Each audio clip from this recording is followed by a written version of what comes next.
¿Estás listo para escuchar? Esto es su voz. Hoy quiero que hablemos acerca de un tema que no siempre es tan cómodo, no siempre es tan bonito de hablar. Y quiero hablar acerca del poder de las tinieblas. Porque hay un poder en las tinieblas. Satanás y sus demonios tienen sus propias maquinaciones. Y de alguna manera muchos han sido tocados, aún atormentados por el poder de las tinieblas. La misma Biblia cuenta de las personas que eran endemoniadas, que estaban siendo influenciados por el poder de las tinieblas. Y hoy lo que quiero es que no lo desconozcamos. Te soy sincero que no soy alguien que le dé protagonismo a Satanás, a sus demonios, que no constantemente me escucharás hablando acerca de estos temas porque no les quiero dar protagonismo, pero tampoco quiero ignorarlo. Porque, ¿sabes? El mismo Jesús no lo ignoró. Cuando se encontró con el endemoniado Gadareno, lo enfrentó a este endemoniado, pero también oró por él y le permitió vivir libertad. No lo ignoró, no sencillamente dijo, es un loco más, sino que atendió a su necesidad y vino a traer cambio y transformación.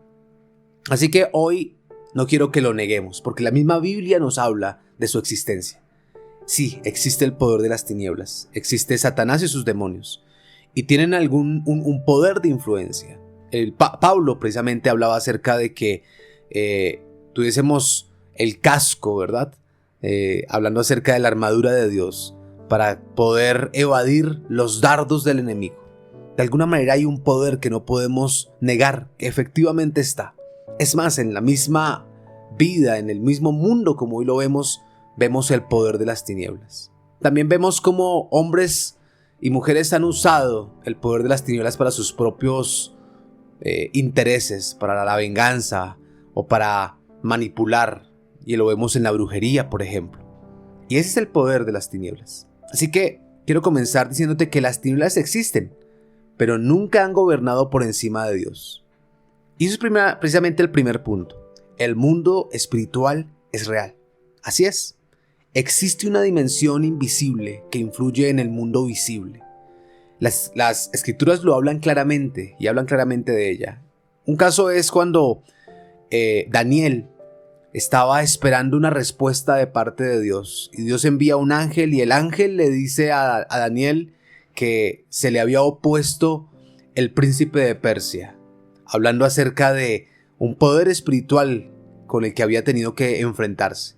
Pero también en Efesios 6:12 nos dice lo siguiente: porque no tenemos lucha contra sangre ni carne, sino contra principados, contra potestades, contra los gobernadores de las tinieblas de este siglo, contra huestes espirituales de maldad en las regiones celestes. Y en el libro de Efesios nos están hablando acerca precisamente de este poder espiritual que existe, que es real y que sencillamente no lo podemos ignorar, que está allí. Es más, nos dice que nuestra batalla no es contra carne ni contra sangre, que en muchas ocasiones estamos peleando situaciones desde lo físico, pero que hay cosas que se pelean en lo espiritual. Hay cosas que tienen que no solamente hacer cambios a nivel físico, a nivel intelectual, sino también a nivel espiritual. Creo que intentar entender las verdades de Dios únicamente con lo físico, con lo intelectual, nos roba, nos quita una parte muy valiosa e importante. Y es esa parte espiritual, esa parte que solamente se puede entender, como lo dijo Jesús, desde el área espiritual, cuando le hablaba a la mujer samaritana y le decía que los que adoran, es importante que adoren en espíritu y en verdad, ¿no? Reconociendo ese mundo espiritual. Y hoy quiero decirte que no toda batalla precisamente es física, no todo conflicto se explica solo con la lógica humana. Vivimos una guerra espiritual real, aunque no siempre sea visible. Y, ¿sabes? Esto es clave. Reconocer esta realidad nos lleva a aprender más de Dios, no a temer, porque, ¿sabes? Quiero que reconozcamos hoy que sí existe un mundo espiritual y que se opone a nosotros. Y, ¿sabes? Desde adolescente viví experiencias espirituales muy fuertes, experiencias que me dejaron ver que existía ese mundo espiritual.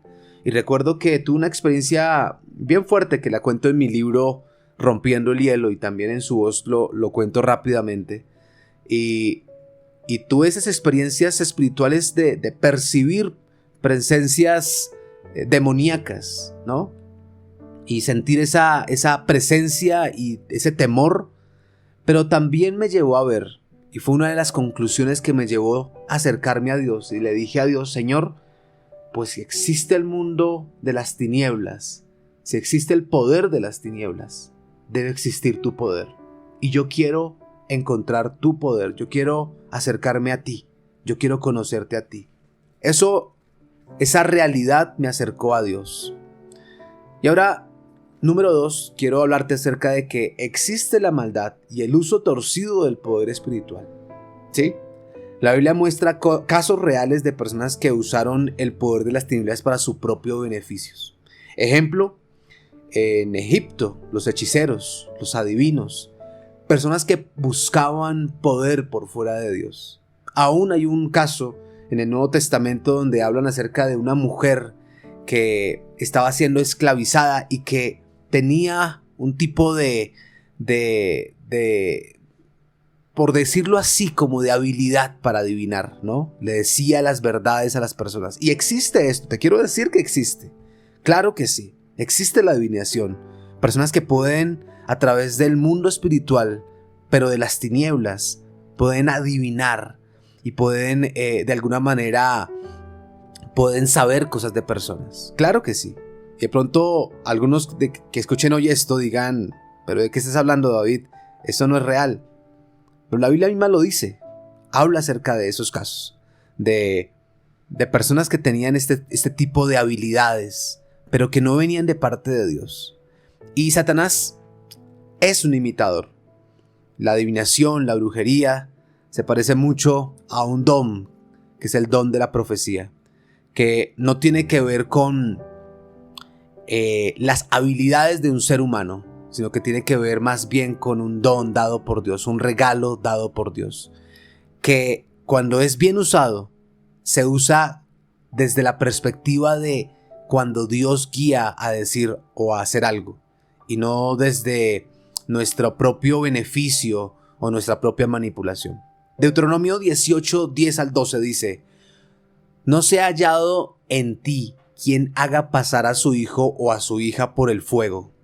Y aquí hago una pausa para decir que en tiempos del Nuevo Testamento, en Deuteronomio, pues habían personas que llegaban a entregar a sus hijos al fuego como parte de un rito para alcanzar el beneficio de un poder que ellos pensaban que era su Dios, pero que al final era un Dios de tinieblas.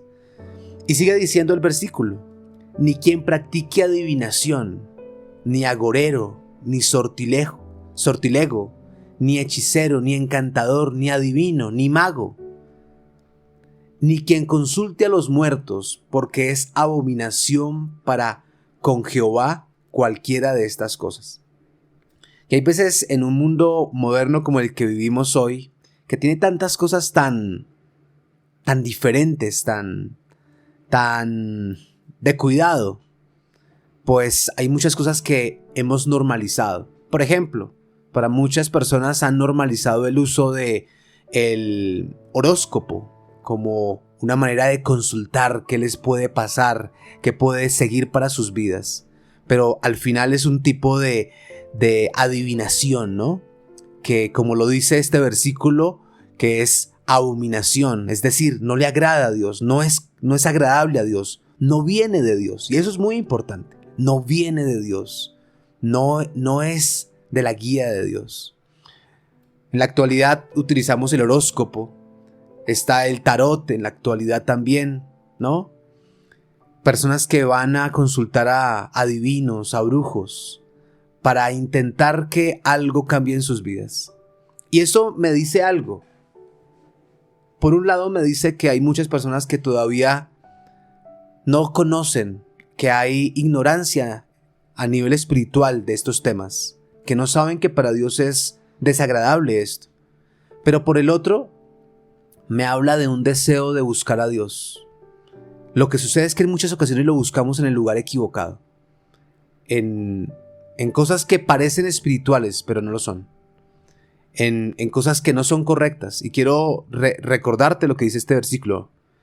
Ni quien practique adivinación, ni agorero, ni sortilego, ni hechicero, ni encantador, ni adivino, ni mago, ni quien consulte a los muertos.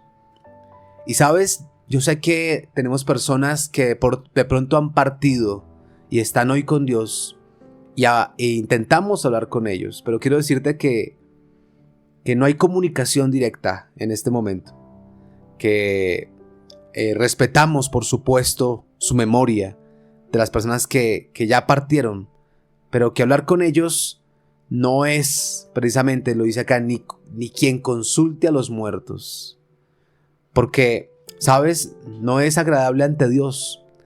Nuevamente, no viene de Dios. Y recuerdo escuchar a personas decir, no, pero yo fui y consulté a un adivino o a un brujo y pude hablar con mi abuelo, con mi tío, con mi papá. Y es más, escuché su propia voz, ¿no? He escuchado ese tipo de experiencias que han tenido. Pero quiero decirte que detrás de ello no está ni tu familiar ni está Dios. Solamente hay poder de las tinieblas. Y nuevamente quiero reconocer, es real. El hecho de que Dios prohíba algo confirma que existe, ¿no? Y no todo poder espiritual viene de Dios, y eso es parte de lo que tenemos que reconocer. Es decir, no todo el que te adivina o te dice algo que es sorprendente viene de parte de Dios. Porque Satanás también tiene un poder, ¿no? No todo lo sobrenatural es de Dios. Hay cosas sobrenaturales que vienen de parte de Satanás. Y un punto clave aquí es que el problema no es que exista la brujería o el poder de las tinieblas. El problema es que buscar a Dios por fuera de donde Él está. Es decir, no lo buscamos donde realmente está. Y vamos al punto número 3. Satanás es real, pero no es soberano. Y este punto me parece supremamente importante. Porque, ¿sabes? Satanás no es el opuesto a Dios. Y esta idea es súper clave. No es el opuesto a Dios. No es su igual. No gobierna por encima de Él. Es decir, lo que sucede es que en ocasiones pensamos que Satanás es como el opuesto a Dios, pero el opuesto a Dios es como si igualáramos a Satanás en poder a Dios. ¿Y sabes? Satanás no tiene el mismo poder de Dios. Satanás se tiene que sujetar a Dios.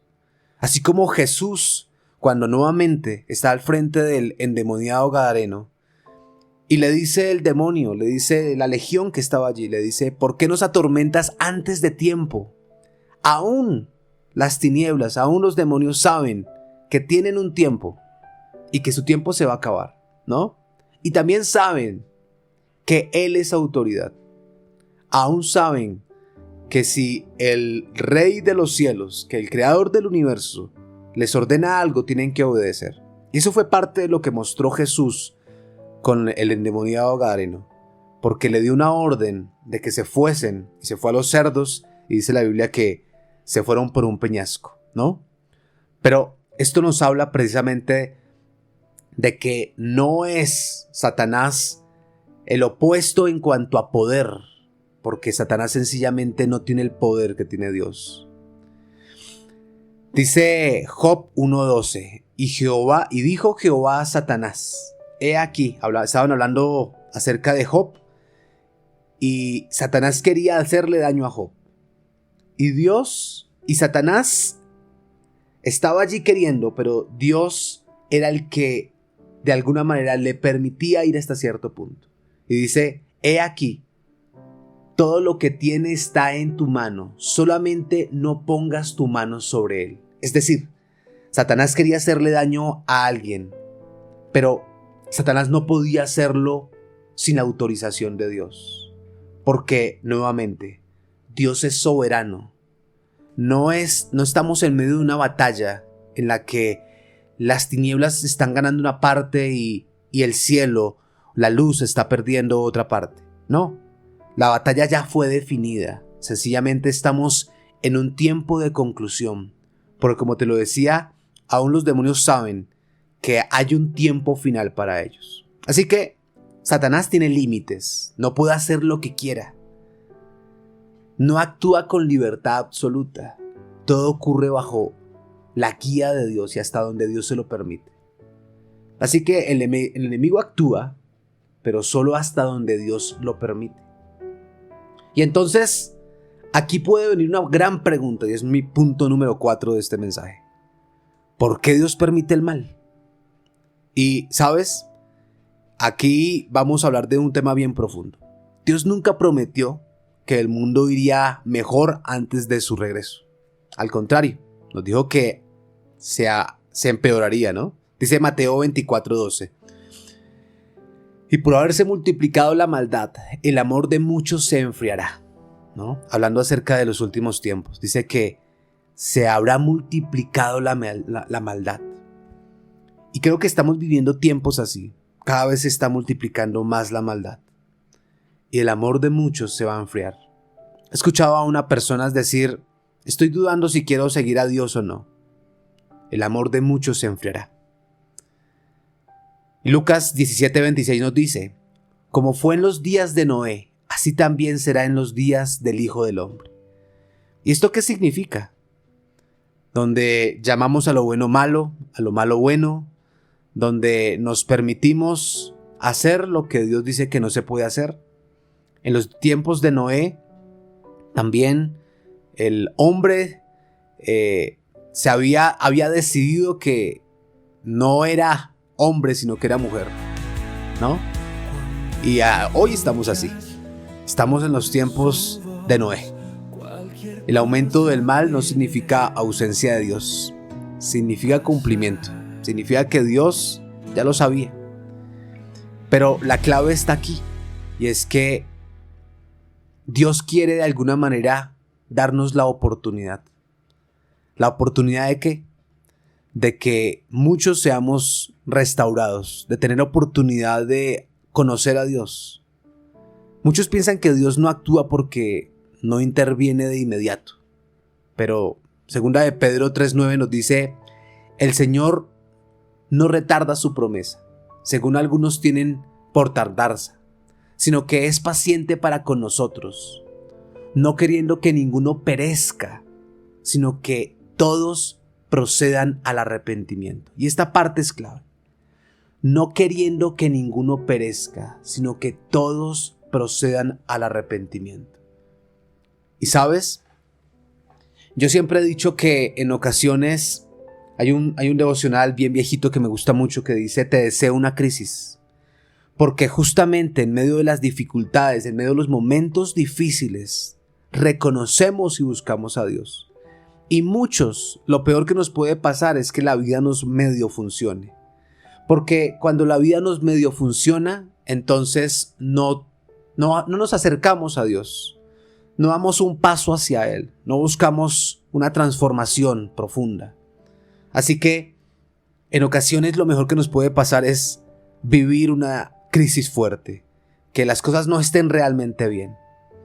Y ahí es donde entra este versículo, no queriendo que ninguno perezca, sino que todos procedan al arrepentimiento. Y sabes, quiero decirte esto, en muchas ocasiones aún Dios también permite el día difícil para el día del arrepentimiento. Mira, mi vida cambió en medio de mi momento más difícil. Yo busqué a Dios de una manera completamente diferente cuando vi que mi vida estaba en su momento más oscuro. Y he compartido muchas veces acerca de esto. En medio de mi momento más oscuro, de mi momento de vulnerabilidad, en medio de estar esclavizado a mis adicciones, a mi adicción sexual, en medio de mis dificultades financieras, en medio de mis problemas matrimoniales, en medio de sentirme perdido y no saber para dónde iba, de sentirme en tantas tinieblas y sentirme tan mal, justamente ahí lo reconocí a Él. Justamente ahí le dije a Dios, Señor, te necesito. Me rindo, le dije yo a Dios. Me rindo. No sé qué más hacer. No sé cómo resolver mi vida. Mi vida se convirtió en un caos. Ayúdame. Ayúdame a volver a tener una vida. Y quiero decirte que Dios lo ha venido haciendo. Quiero decirte que lo mejor que pudo sucederme es que Dios me llevará a lo que yo llamo a un punto cero o al final de nuestro camino. A un momento donde mis respuestas, mis soluciones no eran suficientes y necesitaba de la guía de la orientación de Dios. Y quiero ir cerrando diciéndote que Dios es más poderoso que cualquier tiniebla. Y sí, aunque las tinieblas existan, nunca tienen la última palabra. Nunca tienen más poder que Dios. En Colosenses 2:15 dice: y despojando a los principados y a las potestades, los exhibió públicamente, triunfando sobre ellos en la cruz. Y eso es tremendo, porque, ¿sabes? Muchos vemos el momento de la cruz como el momento de derrota, pero en realidad la cruz fue un momento de triunfo. Fue un momento donde Satanás pensaba que al asesinar a Jesús estaba ganando una batalla. Lo que no sabía es que Jesús, al estar en la cruz, estaba pagando un precio. Y al pagar ese precio por nuestros pecados, pues Él estaba teniendo el triunfo. Por eso dice: despojando a los principados y a las potestades, los exhibió públicamente, triunfando sobre ellos en la cruz. Y otro versículo clave dice, en 1 Juan 4:4, mayor es el que está en vosotros que el que está en el mundo. Y creo que esto es un punto bien importante, porque, ¿sabes? Hoy quiero decirte que la victoria ya fue ganada, que Jesús peleó esa batalla por nosotros, la que nadie más podía enfrentar, porque nadie más era digno, solamente Él. Y Él ganó esa victoria por nosotros. La cruz fue el punto final del dominio de las tinieblas. Y ahora vivimos desde la victoria, no hacia ella. Así que no luchamos por ganar, luchamos por mantenernos en esa victoria que nos dio Jesús. Por eso, justamente, muchas veces se habla acerca de que recibamos a Jesús. Pero, ¿sabes? Recibir a Jesús significa justamente para que esa victoria no solamente la veamos en la vida después de la muerte, sino aún desde esta vida. Tiene que ver con un principio bien importante. Y es que nuestra esperanza en un mundo, no es un mundo mejor, sino es que Dios venga con su reino, que su reino se acerque, así como dice el Padre nuestro que estás en los cielos, santificado sea tu nombre, venga a nosotros tu reino. ¿Y qué significa eso? Que vivamos de acuerdo a cómo viven las personas de su reino. Y justamente al atraer su reino, eso trae transformación en nuestras vidas. Hay veces tenemos el concepto teórico acerca del mundo espiritual y de Dios, pero no hemos entendido que tenemos que seguir siendo transformados. Hay muchos cristianos, entre esos uno era yo, que creíamos que con saber algo de Biblia era suficiente, pero no estábamos permitiéndole a Dios seguirnos transformando. Hoy quiero decirte, hoy te estoy dando este mensaje y Dios sigue trabajando en mí, sigue ayudándome a seguir transformándome. Y te quiero invitar a ti, a que tú sigas en este proceso de transformación, a que no le des más poder a las tinieblas que a Dios. Hay muchos que le estamos dando más poder a las tinieblas. Pensamos en Satanás y sus demonios, en quienes nos hacen brujería y demás. Pero no, estamos olvidando que Jesús peleó una batalla por nosotros y que pagó el precio por nosotros. Estamos olvidando que lo que tenemos es que permitir que nuestro espíritu y nuestra mente sean transformados por su verdad. Y por eso es siempre importante seguirnos acercando a Dios. Por eso existe también para nosotros un reto Reinvéntate, para ayudar a las personas a seguir en su transformación. Y sabes, aún los que están en reto Reinvéntate no pueden pensar que eso es todo, porque Dios sigue enseñándonos cosas nuevas. Dios sigue puliendo áreas de nuestra vida. Así que hoy reconozcamos a Dios como el Todopoderoso y reconozcamos que lo necesitamos en nuestra vida. Oremos juntos. Padre, hoy te quiero agradecer por tu verdad en nuestras vidas. Gracias por traernos verdad, Señor, que transforma nuestras mentes. Señor, en muchas ocasiones las mentiras se han gritado tan fuerte que creemos que son verdad. Pero yo te quiero pedir que tu verdad sea expuesta y que sea enseñada y que sea entendida. Ayúdanos a ir a tu palabra, la Biblia, a reflexionar en ella, a no leer de largo. Es más, en ocasiones hasta leer poco, pero leer con entendimiento, analizar realmente qué querías decirnos, qué querías decirnos. Hoy te damos gracias, Padre. Gracias porque tú eres más poderoso. Gracias porque estás con nosotros. En el nombre de Jesús, amén y amén. Familia, nos escuchamos, nos vemos pronto. Chao, chao.